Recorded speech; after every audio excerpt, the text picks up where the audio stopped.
대한민국 근현대사를 성경적 세계관으로 알리고 전하는 대한역사문화원의 한국 근현대사 발효하기 특강입니다. 다유를 위해 부름받은 사람 두 번째 이야기.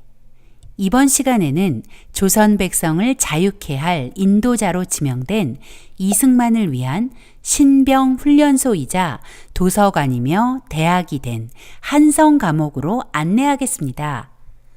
이승만은 1899년 1월 9일 그의 나이 24이 되던 해에 고종 폐위 모의와 공화제 실시 음모 가담이라는 죄목으로 투옥되었습니다.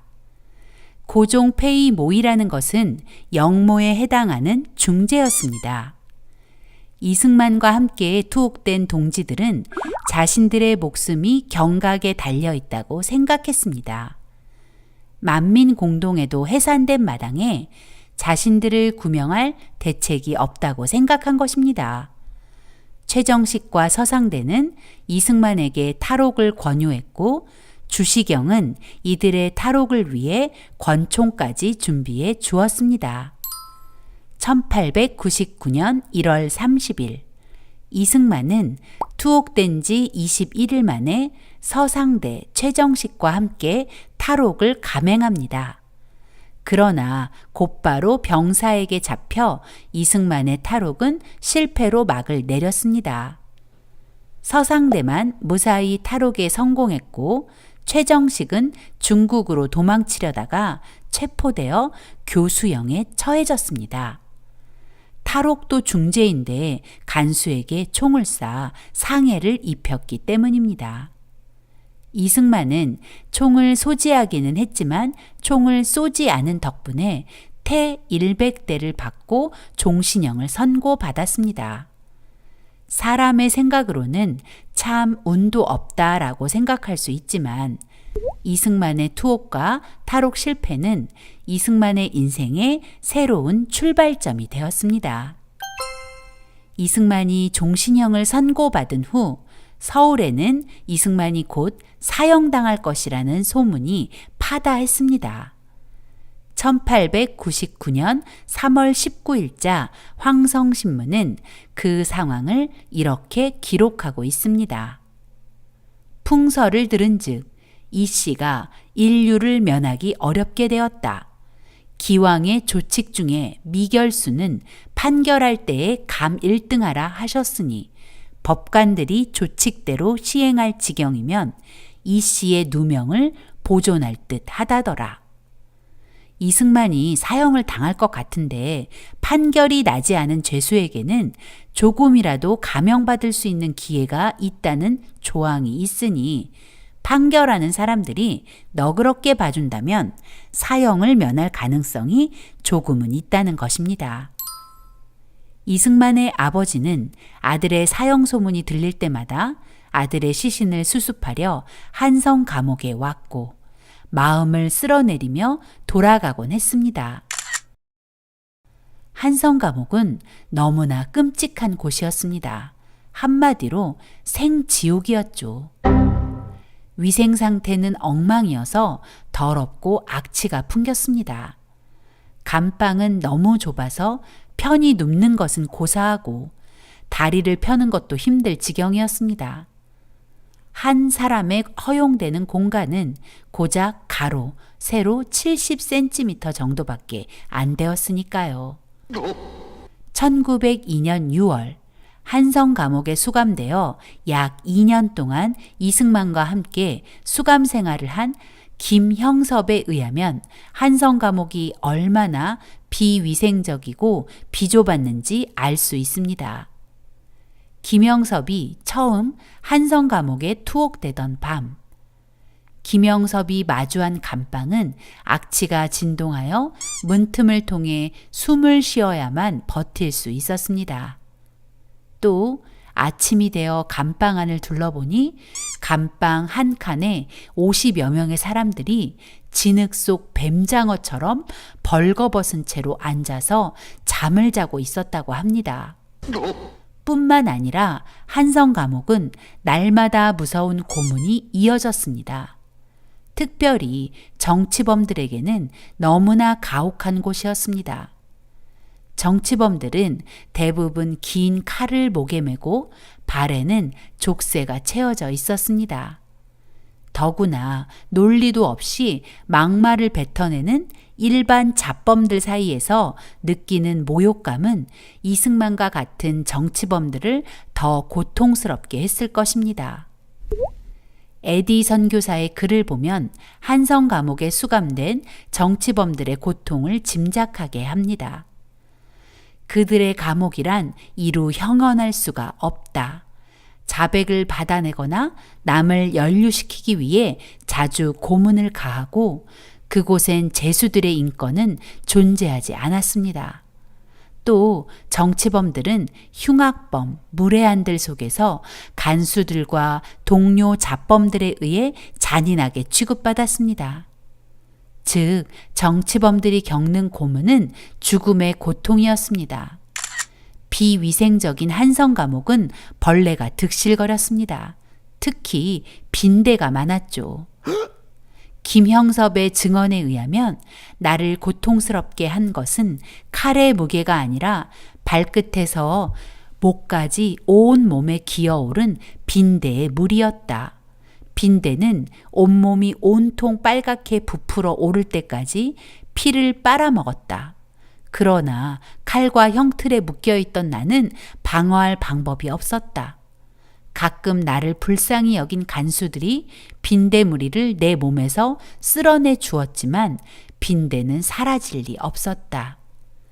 무관학교 출신인 내가 빈대들의 공격에는 항복할 수밖에 없었고 나는 다만 죽기를 바랬다고 합니다. 한마디로 이승만이 마주한 한성 감옥은 차라리 죽음을 바라게 되는 곳이었습니다. 17개월 동안 나는 10kg 정도의 무게의 나무로 만든 형틀 칼을 목에 걸고 있었고 두 발은 족쇄에 묶이고 양손에는 수갑을 찬 상태로 앉아 있어야 했다.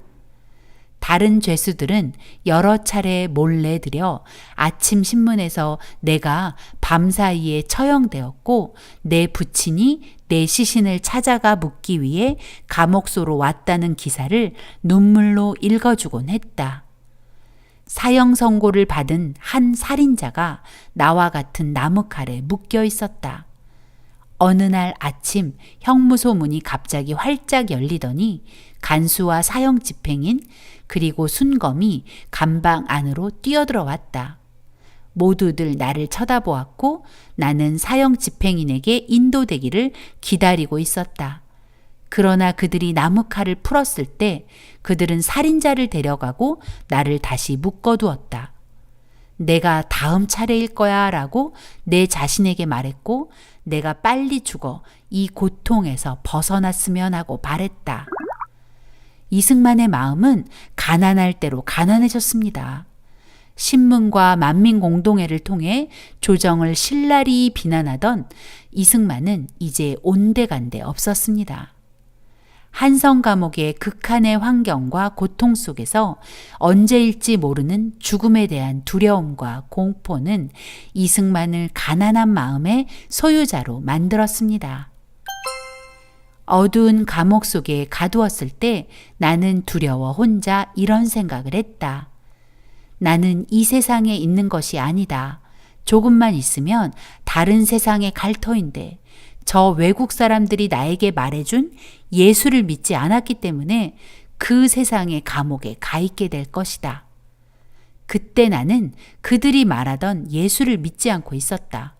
그런데 내가 어디선가 들었던 말이 떠올랐다.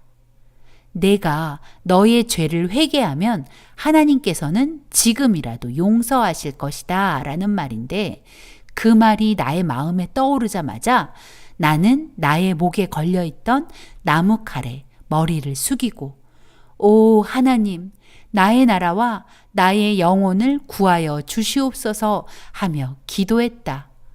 이승만은 두려움과 절망 속에서 선교사들의 설교가 떠올랐고 자신의 한계를 고백하며 기도하게 된 것입니다.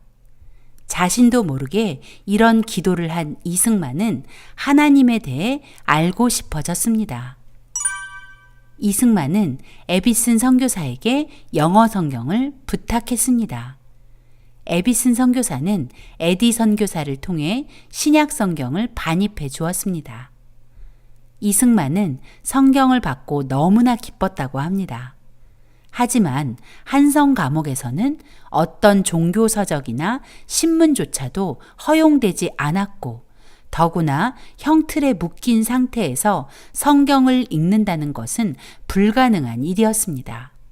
그런데 죄수 중 하나가 간수가 오는지 망을 봐주고 한 사람은 책장을 넘겨주어 성경을 읽을 수 있었다고 합니다. 성경은 이승만을 완전히 다른 사람으로 바꿔버렸습니다.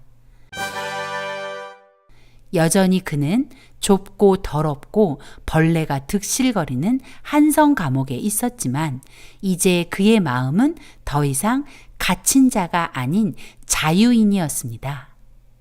아, 예수님이 진짜 나의 구원자시구나. 내가 오늘 죽는다 해도 구원받을 수 있구나 라는 확신과 함께 감옥 안으로 빛이 가득해지는 은혜를 체험하게 되었습니다. 또한 성령 세례를 통해 이승만은 이 나라의 구원자는 자신이 아니라 하나님이시라는 것을 깨닫게 되었습니다.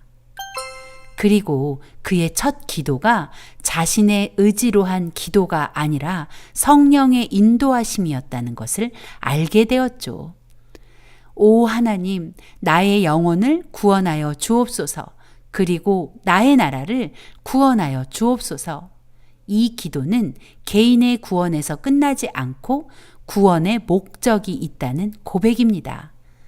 즉, 자신의 구원은 조선을 구원하기 위한 하나님의 계획이라는 것. 그리고 그 일은 자신의 의지와 방법으로 되는 것이 아니라 전적으로 하나님의 인도하심을 따라 이루어진다는 것을 고백한 기도였던 것입니다. 이승만이 한성 감옥을 출소하고 미국에 유학 중일 때 미국 피츠버그에서 열린 선교대회에서의 연설은 그의 변화를 잘 보여줍니다. 훌륭한 부처와 공자의 지혜를 추앙하던 이승만의 입에서 조선 사람들은 변화되어야 합니다. 그러나 공자나 부처는 그것을 하지 못합니다. 조선의 참다운 구원은 오직 이 세상의 구세주이신 예수님만이 하실 수 있습니다. 는 고백이 나오다니 정말 놀라운 변화죠. 이런 것을 세계관의 변화라고 합니다. 바로 기독교 세계관의 사람이 된 것이죠. 한성 감옥은 분명 비참한 곳이었지만 하나님께서 한성 감옥을 대한민국 건국의 인도자로 이승만을 훈련하기 위한 신병 훈련소로 사용하셨던 것입니다. 이승만이 한성 감옥에 있는 동안 많은 선교사가 이승만의 추록을 위해 노력하며 이승만을 보살펴 주었고, 이승만은 선교사들을 통해 하나님의 크고 놀라운 사랑과 위로를 공급받았습니다. 또 선교사들이 전해주는 책들과 정보들을 통해 차근차근 지도자 양성 과정에 매진하고 있었습니다. 이승만은 한성 감옥에 투옥된 상황에서도 부지런히 책을 읽고 글을 썼습니다. 아마도 1899년 7월부터 본격적으로 책을 읽기 시작한 것 같습니다. 비록 투옥된 상태이지만 시간을 낭비하지 않으려는 학자의 마음으로 책을 읽었고, 또 아직 기독교로 회심하기 전에는 고통과 두려움을 덜어보려고 책에 집중했던 것 같습니다. 그리고 기독교로 회심한 후 기독교 신앙서적, 역사, 법률, 외교, 시사 관련 신문과 잡지, 문학 등의 순으로 비중을 두고 책을 읽어 나갔습니다. 선교사들이 넣어준 기독교 교리 서책들은 물론 중국에서 한문으로 번역된 종교 서적들도 읽었다고 하네요. 역사는 물론이고 국제 정치와 외교에 관심이 깊었던 이승만은 국제법 책들까지 탐독했다고 했는데 더 아웃룩이라는 잡지는 이승만에게 당시 세계 정세와 서양의 정치, 경제, 문학을 두루 섭렵하는 통로가 되었고 이승만이 국제적 안목을 높이고 세계 정세를 파악하는 통찰력의 사람이 되는데 일조했습니다. 동시에 이승만은 중요한 책들을 번역하기 시작했는데 번역한 책들은 청일전기, 만국사략, 만국공법과 기독교 교리서, 주복문답, 감리교 역사 등입니다. 또 영문법도 번역하여 옥중학당의 교재로 사용하기도 했습니다. 물론 이 번역서들은 모두 순 한글로 번역되었죠. 이승만의 번역서에는 망국의 길로 걸어가는 조선의 개혁과 독립국가로의 성장을 바라는 간절한 마음이 녹아 있습니다. 또 직접 책을 집필하기도 했는데 한시를 지어 모아놓은 체역집, 한성 감옥 생활의 여러 일들을 기록한 감옥 잡기, 한문산수 산술, 적주 체벽, 그리고 그 유명한 독립정신이죠. 이승만은 유머가 넘치는 사람이었습니다. 그가 한성 감옥에서 지은 한시 중 하나를 소개해 볼까 합니다. 제목 빈대. 따뜻하면 기운 펴고 차면 오므려 천정으로 바닥으로 오르내리네. 하얀 벽을 돌고 돌아 아롱을 찍고 마루틈을 헐어보면 몰리어 있네. 모기와는 연이 멀어 혼인 안 되고 벼룩이나 이쯤은 겹방살일세. 내 집은 어쩌다 복 많이 받아 배가들 천손자 대를 잇느냐. 왜 그가 빈대라는 시를 지었는지 굳이 설명하지 않아도 아시겠죠? 이승만은 사소한 상황들을 기록하고 고통을 유머로 바꿀 줄 아는 사람이었습니다. 뿐만 아니라 제국신문과 신학월보에 꾸준히 기고하며 망해가는 조선을 깨우려 했습니다. 특히 신학월보에 기고한 두 가지 편벽된과 교회 경략의 핵심 주제인 기독교 입국론은 후일 대한민국 건국의 기본 정신이 되었죠. 또한 이승만은 우리나라 최초로 영안사전 편찬을 시작합니다. 아펜젤러 선교사가 넣어준 웹스터 영어사전과 일영사전을 보며 단어 하나하나를 정리해야 하니 일본어 공부도 저절로 되었다고 합니다. 그러나 그 사전은 A항에서 시작해서 F항 중반에 중단되고 말았습니다. 그 이유는 1904년 2월 러일 전쟁이 발발하자 독립정신을 집필해야 했기 때문이죠.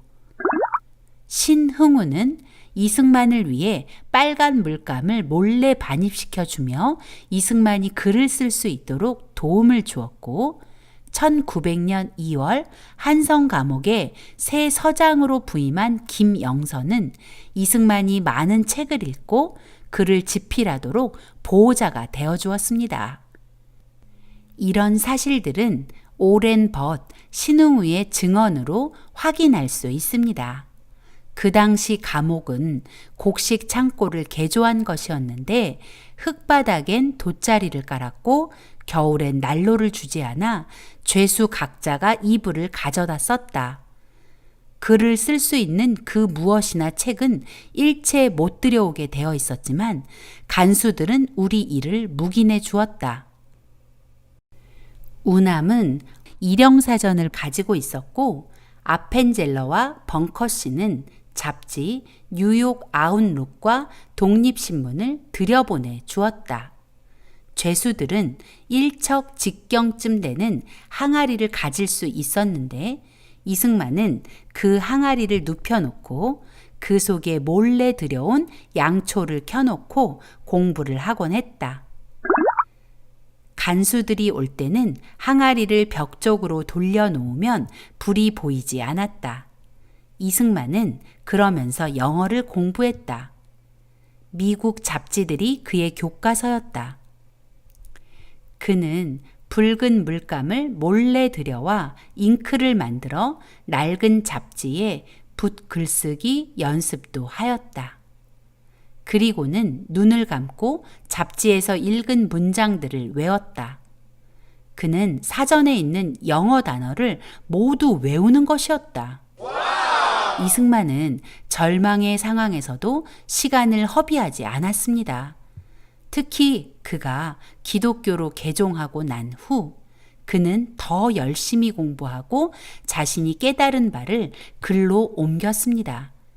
그리고 하나님께서는 이승만을 위해 곳곳에서 그를 도울 사람들을 보내셨고 그들은 이승만의 성장을 돕고 격려했습니다. 조선의 개혁을 위해 투사처럼 달려가던 이승만. 그가 한성 감옥에 투옥되면서 매서운 그의 눈빛과 전투적 말들은 사라졌고 이제 그에게는 두려움과 절망만 남았습니다. 그러나 그때 그의 일생에 놀라운 변화를 맞이합니다. 바로 기독교로의 개종입니다. 한성 감옥은 절망의 장소가 아니라 이승만을 위한 신병 훈련소, 대학, 그리고 도서관이었습니다. 하나님께서는 절망의 구렁텅이처럼 보이는 한성 감옥에 이승만을 몰아넣고 대한민국 건국의 인도자로 철저히 훈련하기 시작하신 것입니다.